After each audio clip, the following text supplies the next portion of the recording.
Hello and welcome to another episode of the Top of Off Cricket Podcast. I am your host, Kevin Henry, and as usual, we are talking everything West Indies cricket. Well, I haven't dropped an episode in a couple of weeks. Some things have been going on. Time hasn't permitted me to sit down, make an episode, but here I am today. Today I have time, so that is what I will do. Lots have been going on. The Test series, I did not get to do a review of the West Indies Test series. There's the whole situation surrounding the West Indies VP posts, the T20, the three T20 matches against South Africa. So let's talk about a few things. Let's first and foremost, let's talk about the two Test series that we lost to South Africa. And here's where, again, I'm going to talk about our players lacking the ability to capitalize on good positions. We're playing one session, two sessions, we're winning a couple of sessions here and there, winning a couple of hours here and there, but there's a failure to capitalize and close out the deal. This happened in England. There were opportunities for us in England to win test matches. The second and the third test matches, there were opportunities where we were ahead and we gave the advantage back to the English. We came back to the Caribbean, did the same thing. We have one or two players making great contributions, either with the bat or with the ball, but we can't seem to collectively get on the same page. There is no collective effort which would help us win matches, win series. And once again, we shot ourselves in the foot at Providence, worked our way into a great position. And that number, 63, that number turned out to be a number that we could not deal with. Because at the end of the South African innings on the first day, we ended up allowing a 63-run partnership for the last wicket, the 10th wicket. We could not close out the deal because our bowlers just weren't patient enough, couldn't stick to the plan. And that number came back to bite us in the ass. When everything was all said and done, that number came back to bite us in the ass. Because we ended up conceding a first innings lead, worked our way back into the match, bowled South Africa out for 240 odd. And guess what happened? We had to make 263. 2.5 days. We had 2.5 days to make 263 runs. But you see, the problem wasn't the 2.5 days. The problem was our batsmen's ability. And that is where West Indies are currently struggling. We have a phenomenal bowling lineup. I think we have two of the leading bowlers currently in the world, in the top 5. Where, in regards to wickets taken, Shamar Joseph and Jaden Seals. But our batsmen just can't seem to put together a performance. Everyone don't have to score centuries. 2, 3 half centuries, 40s, 50s. And that would have gotten the deal done against South Africa. But we kept losing wickets at critical times. And one of the things that struck me was our batsmen did not trust their defenses. They just didn't trust their defense. Craig Brathwaite, Casey Carty, who I thought played really well, but just could not find that little thing to get over that hump, that hump of making a good 25, a good 30, a good 40, just couldn't get over that hump. You know why? Because that is how long they're accustomed to batting during the West Indies first class season. So once it gets to a certain point, once it gets to about an hour and a half, our batsmen start to struggle.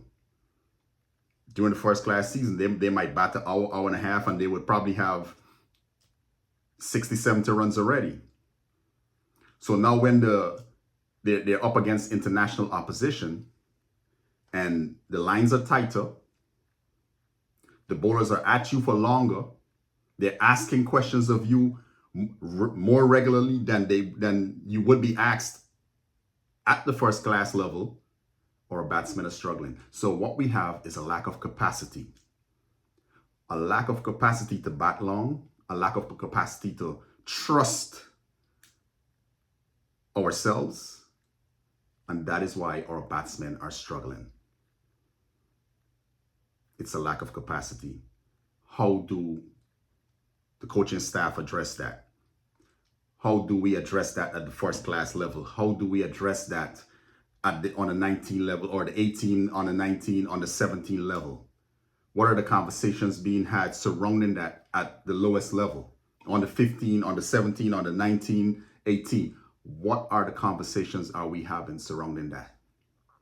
How do we get our batsmen to show up to test match cricket fully prepared? Because what we have right now is batsman number 2 to 5, learning on the job. And that has been going on for the past better part of 33, 34 years in West Indies cricket.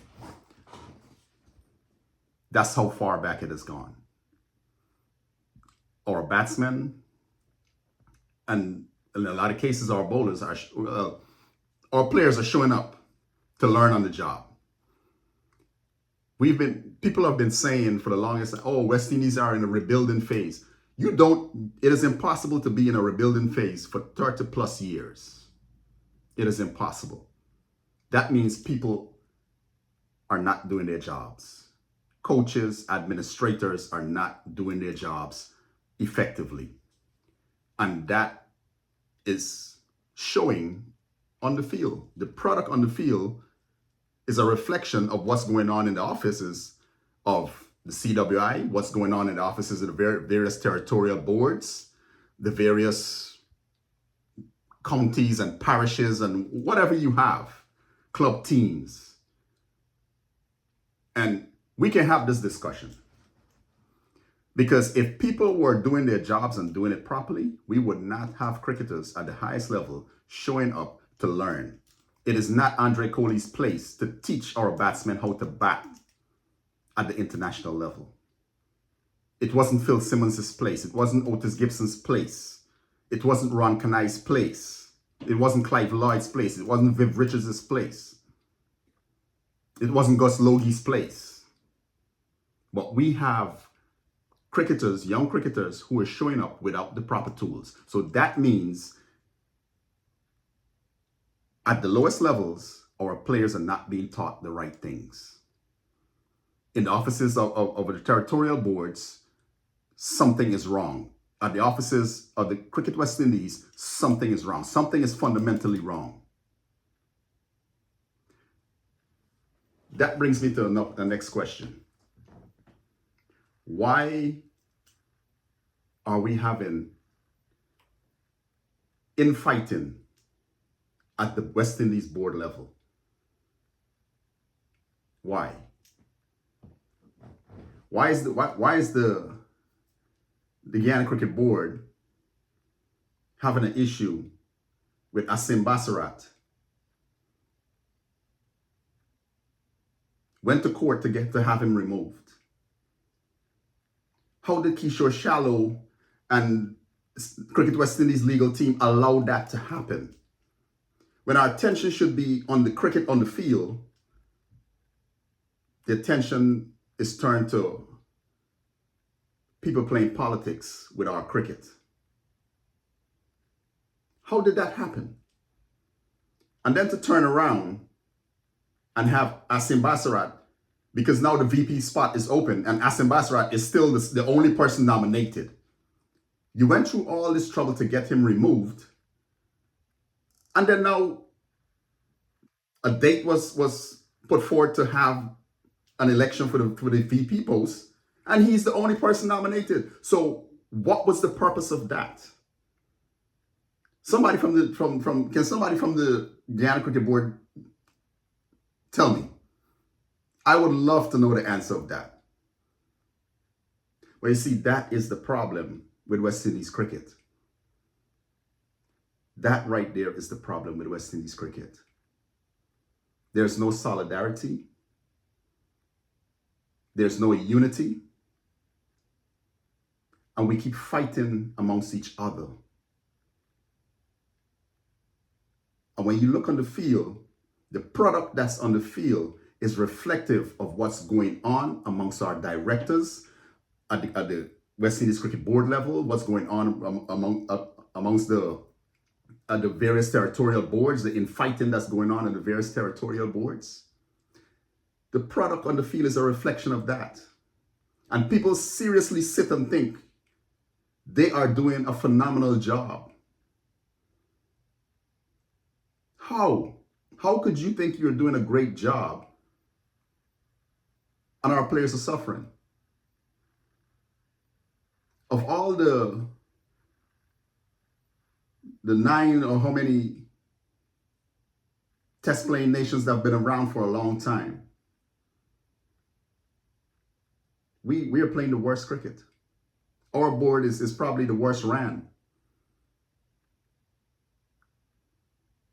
And people are sitting comfortable, whether it's the directors, whether it's people at the territorial boards, and they're comfortable with what's going on in the field. And none of them are looking at themselves and holding themselves accountable and saying, hey, we are responsible for what's on the TV.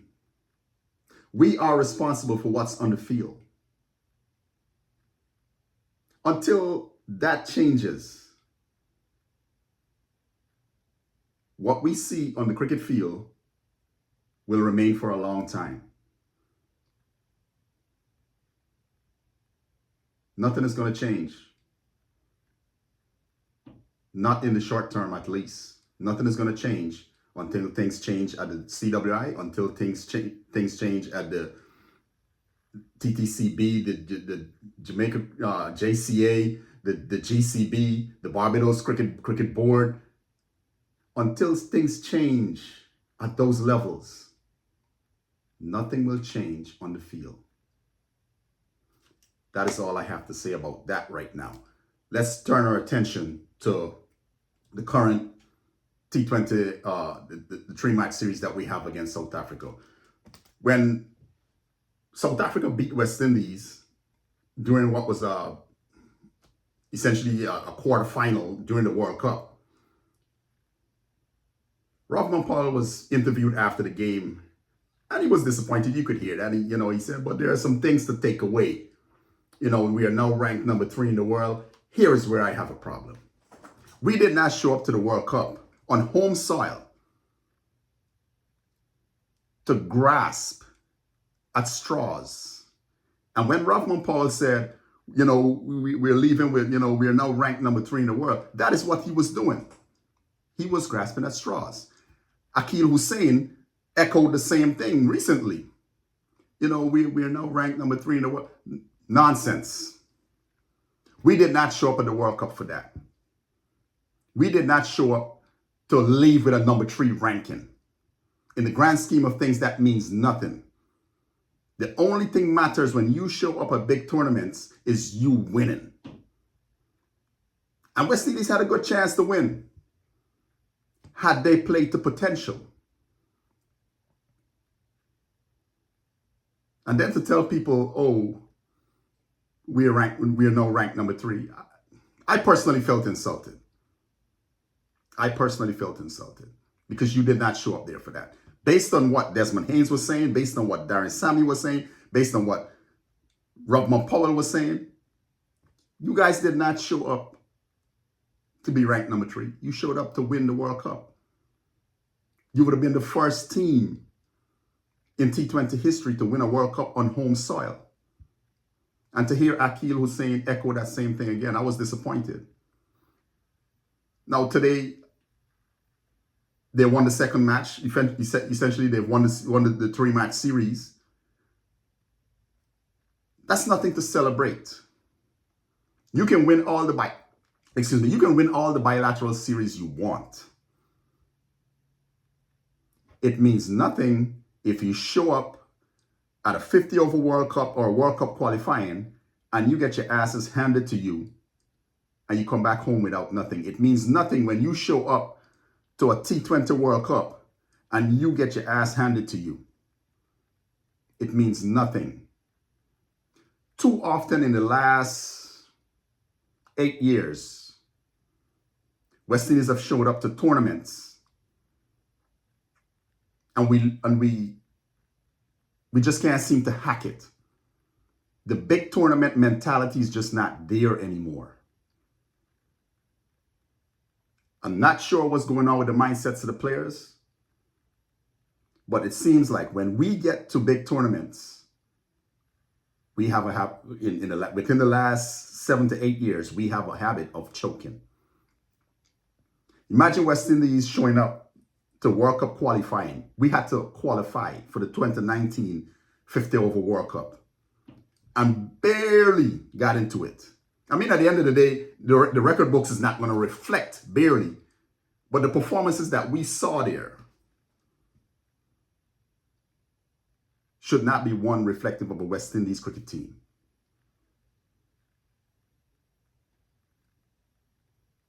We showed up to another World Cup qualifying for the 50 over tournament last year in Zimbabwe and got beaten by an associate team.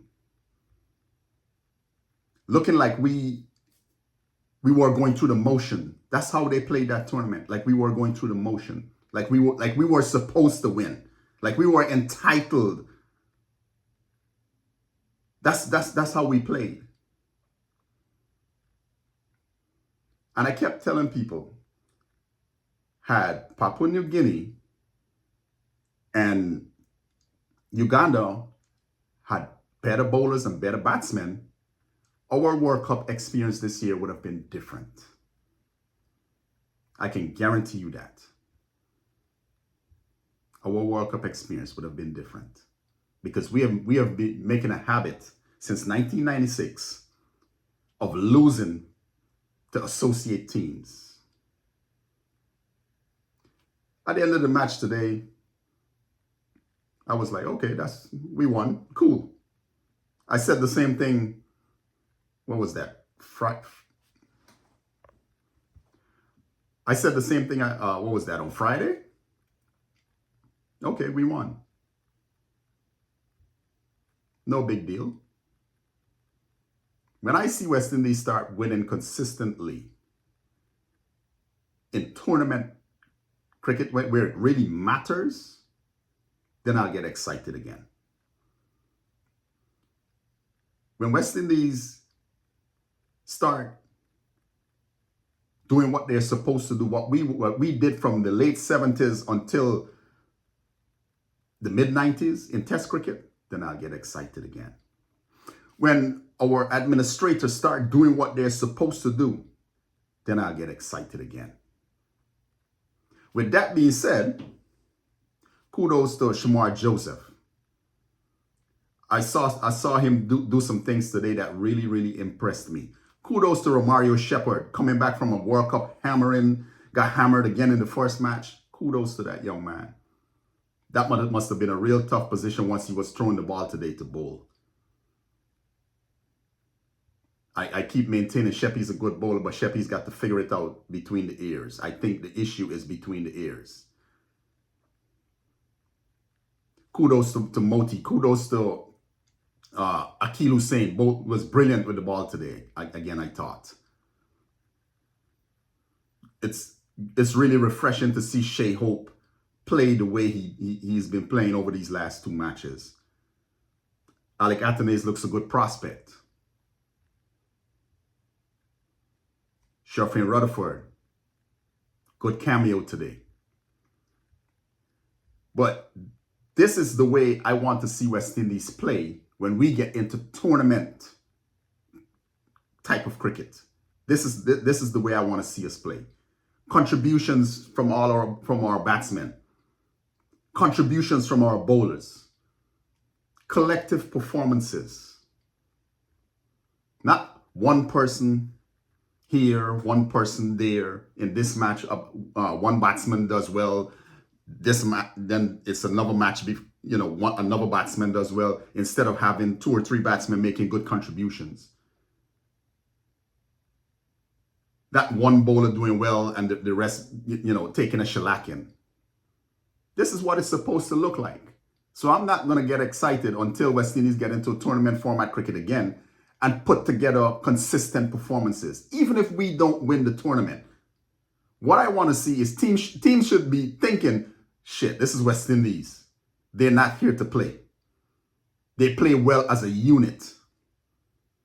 That is what I want to see. That is what the West Indian community want to see. The type of performance that we saw today, we want to see it more often. We want to see it in all 3 formats. That is what we would like to see. Performing as a unit. The team is made up of 11 men. Not 1 or 2. Not 1 batsman, 1 bowler. 11 men. Come on, fellas. Whether you are in the test squad, whether you're in the one-day squad, whether you're in the T20 squad, get your stuff together. Get yourself together. That maroon that you wear, it means something to millions of people around the world, and not only West Indians. And the performances that we have gotten from our cricketers over the last 30 plus years is not what West Indian supporters would like to see. It is not what West Indian supporters would like to see. When we pay our money, we hope to get our money's worth. We want value for our money. So let's get it together.